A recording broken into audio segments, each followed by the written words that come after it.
What we haven't discussed about the emails is that so many of them reference one place, that being Comet Ping Pong. Comet Ping Pong is a pizza place that has ping pong and at the surface is no more than that. It's in Washington, D.C. and is run by a fellow who I refuse to call a man named James Alefantis. Ostensibly, Alefantis is a local pizza shop owner, as well as an art gallery owner and founder of several other restaurants. But for most, that's the pinnacle of James Alefantis in this story. He owned the shop that was unfortunately the scene of a ridiculous conspiracy theory, which is how everyone sounds to me when they use that term. But what we get out of this is that everyone should feel really bad for this Alefantis guy and look no further. But that, ladies and gentlemen, is nowhere near where the story begins or ends for James Alefantis. The more astute might notice some things that are off about him. Firstly, for a pizza shop owner, he has some incredibly powerful friends. Viewing his Instagram, we find photos of personal letters from Hillary Clinton, photos from campaign rallies, photos of Obama playing ping pong with a child, presumably taken by Alefantis, followed by a series of images which show Alefantis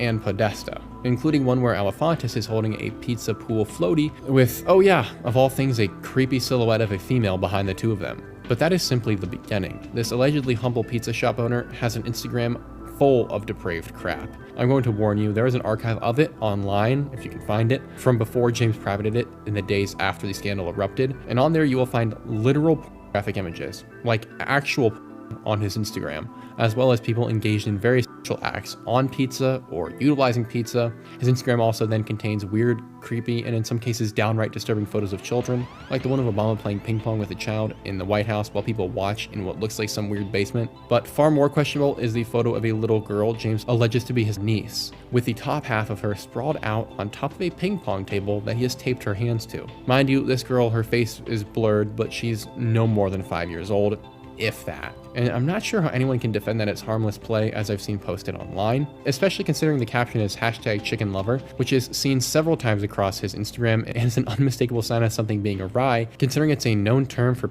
acts and tendencies. And combining that with naked photos of males and females, some of which I believe are him, with pizza covering their genitals, one has to wonder many things. One, how did he not get banned from Instagram for this? And two, and much more importantly, why is this guy posting this? A guy who's close friends with seemingly everyone connected to these emails? And he's the guy who owns the restaurant that all these people rumored to be tied up in a deplorable ring are all referencing as the best pizza joint in the spot to visit? I have never nor will ever believe in coincidences. There's a rhyme and a reason to all things. So now with so many tally marks in favor of organized child trafficking and exploitation cult, one has to wonder what's going on here. And I'll theorize more later because I will remain fact focused. But without even diving into his Instagram posts, which I can't show on here so we can't dive into, we should take a gander though at his profile picture, which appears to be a statue of a man from long, long ago. And that would be correct, but it's not just any man. Reverse image searching, one may find that it's actually a statue of Antinous. And Antinous, I didn't know and you might not know, is the little boy that essentially served as Hadrian's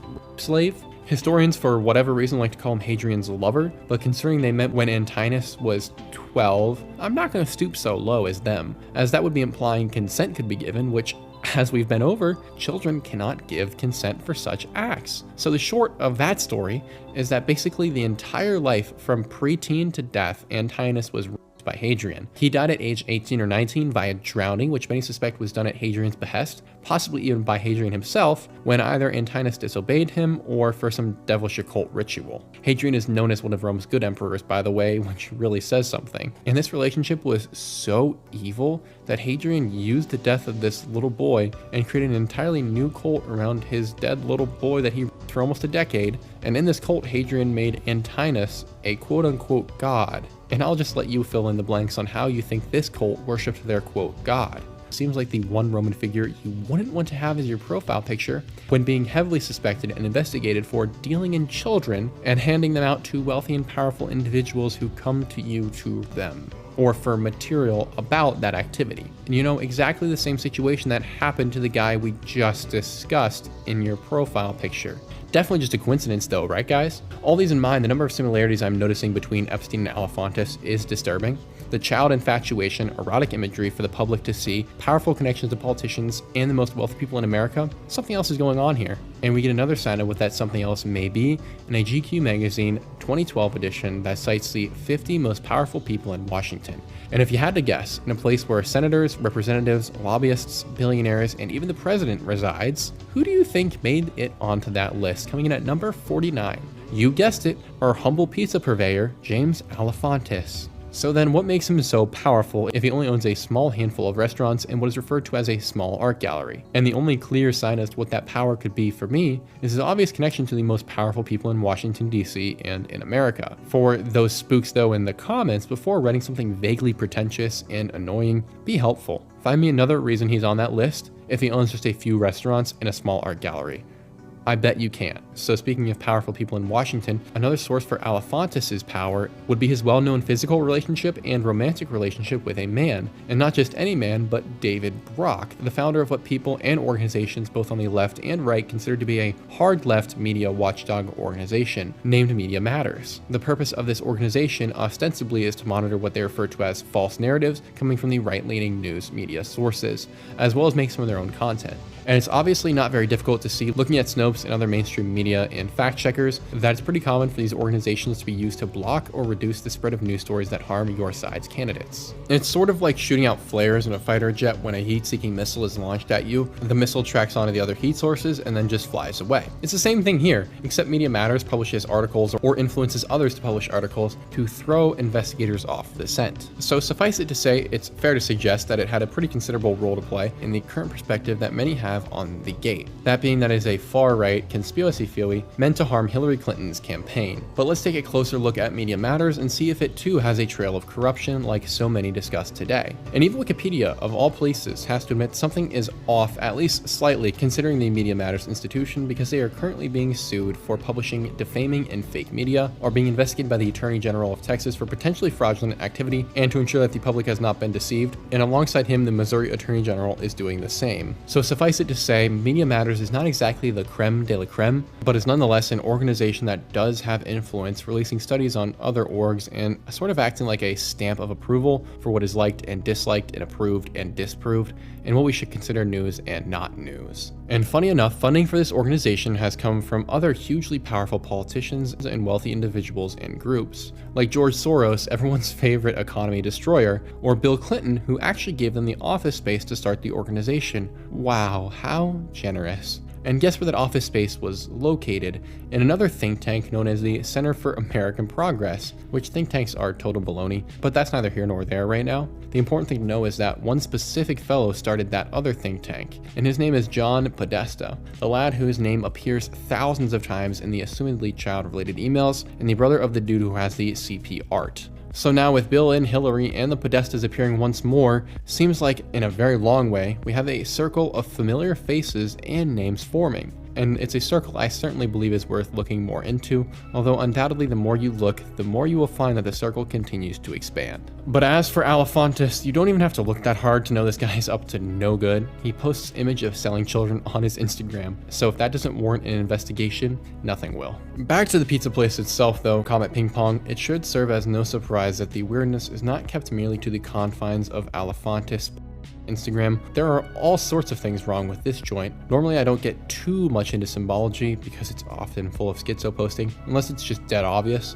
but in this case, it really is, and there's too much at play, especially considering the FBI released all the PDF file imagery we need to start making connections, and showed us that even shapes which share similarity to the ones they gave can be related. So I'll go rapid fire for this as best I can. The menus in Comet Ping Pong show 2 ping pong paddles, and initially this is nothing to be concerned with in and of itself, but upon a second glance, they heavily resemble the child lover image from the FBI to be on the lookout for, or to be on the lookout for anything related or similar. But that's by far the least disturbing and incriminating thing here. The murals of Comet Ping Pong rival Tony Podesta's art for weirdness, depicting adults, most of whom are wearing no clothes, parading children and or the heads of children around, along with bizarre creatures enclosed in an embrace in the background. Not sure how you're supposed to play ping pong looking at that. But I will add that one of these humanoids appears to be wearing a crown. Make of that power dynamic what you shall. The bathrooms are also littered in pornographic graffiti, which was either a stylistic choice from Alefantis, and he had it created this way, or he just left it up because he liked it. The musical acts that Comet Pizza advertises for and hosts at their venue also go beyond what one might anticipate if this were merely some random theory. For instance, one of the groups that performs in Comet Pizza is named Heavy Breathing and the other is named Stains. So we are already not off to a great start here, as it's not exactly the people I would normally anticipate to be performing at a pizza joint. But it goes further. In one of these songs, there is a scene where two characters discuss, you guessed it, the song is by Heavy Breathing and it's named I Know Love. The music video somehow on YouTube contains direct imagery of a nude female and other disgusting and perverted imagery, as well as this little gem of dialogue. The character on the left is named Bram72. Hey, do you ever go to house shows? And on the right, the character Majestic Ape 29 says, huh? Gross, ... What are you, a There's actually a whole rabbit hole where people believe this Majestic Ape fellow is actually James Alefantis. Well, we don't have that sort of time to go down there. Comment if you're interested in that. Nonetheless, let's go further to the other band named Stains. They have a song named Land of La La that has plenty of sexual material of its own and the thematic design of an MK Ultra victim's nightmares, but the astute noticed something I cannot take credit for because I can't make it through the video without becoming ill. But what others who did make it through noticed is that a symbol on this box in the background directly resembles the one the FBI warned us means boy lover and tells us to be on the lookout for any variant of it, and it appears not only once in this video but can be seen throughout the entirety of the video at various intervals. Hard to convince me that something that looks so similar was purely coincidental, but let's move on. The evidence goes well beyond the images alone. There is a video that implies the darkest things imaginable are taking place at Comet Ping Pong or nearby. Uploaded in the early days of YouTube, March 26 of 2007, this video is entitled Ping Pong in a Public Place, with just under 360,000 views as of the time of writing. It is critically underwatched. Be forewarned, you are only going to see two blokes playing ping pong and cars driving by, but it's not what you see that raises hairs. Instead, it's what you hear. Listen closely.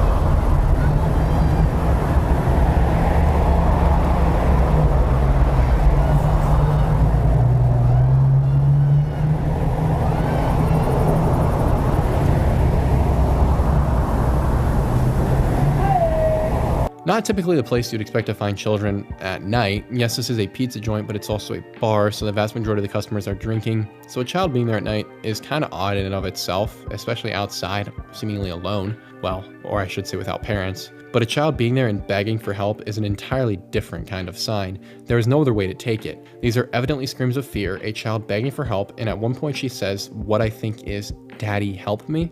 But if I were to wager, no one came to save her. But what makes this even more disturbing is that I have a lot of evidence that suggests that there are missing children directly connected to this place and to the people involved, but we will get into that later. As of now though, this is just another sign that something afoul is running amok. And if this really is what we suspect we just heard on that camera, then God, please hold that child near to you and your son Jesus for all time. But even stranger and somewhat ironic is that there's another restaurant vaguely connected about a block down from Comet Pizza that also sells pizza, which does have a basement, and the restaurant's name is Besta Pizza, and has a logo that nearly identically matches some of the symbols that are given to us from the FBI. A logo that this Besta Pizza changed right when the gate first broke. And there's also another joint named Beyond Borders across the street that matches almost exactly that of the Girl Lover logo from the FBI. Just worth note. It's hard to convince me that anyone can believe all these are coincidences, so I have a magnificent piece of riverside property I would just really like to sell you in the nether. Boy, I could cook on Comet Ping Pong for hours, from the rumors and images of a basement freezer to the countless other posts we didn't get to, but there is nonetheless something else we need to discuss, so what we first must cover are the rumors of a server being hosted from a back room in Comet Ping Pong, or what one might suspect are rumors until we learn a little bit more. To most, these servers are complete speculation and are denied by the mainstream media or not even brought up, but as we discuss later with Edgar, it is allegedly one of the things that motivated him to conduct the quote-unquote shooting. So there's a lot riding on this part of the story, and it's very interesting what happens. But I'll quit the yap. This begins with the disturbing account of a single man who, in the wake of the gate and the emails breaking, decided to take it upon himself to pry open the case a bit further for us to see what we could get at. And while poking around the Comet Pizza website, he stumbled into what essentially amounts to the back rooms. It was this bizarre webpage that had a chart which listed a series of files, their sizes most of which appear to be very large, video size large, the date, the tag, a section to input the DL key or download key I presume, and a button to download. Now, as you can see from the screen, this technically inclined individual has uncovered a members private area on the Comet Ping Pong site, and in no world should there even be a private members area on a pizza website. But brushing that aside for a moment, the notion that there are dozens of encrypted video-sized files hosted on the Comet Pizza Ping Pong website makes no sense. And rather humorously, I heard one individual try and write it away as security camera footage, but one, then it would have been labeled for the camera and the date, and two, it wouldn't be hosted on the website with encryption keys. That's so silly. So what else could be going on here then? Except the absolute worst things possible, and much like Epstein, everything that is alleged to have gone on is being recorded and perhaps is even out there to be downloaded by those in the know for their viewing pleasure. Furthermore, the site is /was evidently being monitored because the following day the password was changed and new obstacles were placed to prevent anyone from seeing this. So for us today, the site's page no longer exists when you look up Comet Pizza online, and when you look at the Wayback Machine, the best we can get is a password protected page. This one, as far as we are aware, we can't even find today. All of this to say that someone is clearly actively involved to keep this hidden. For now though, we have to take a different turn, so please keep this server and this strange, bizarre, download-filled website in mind.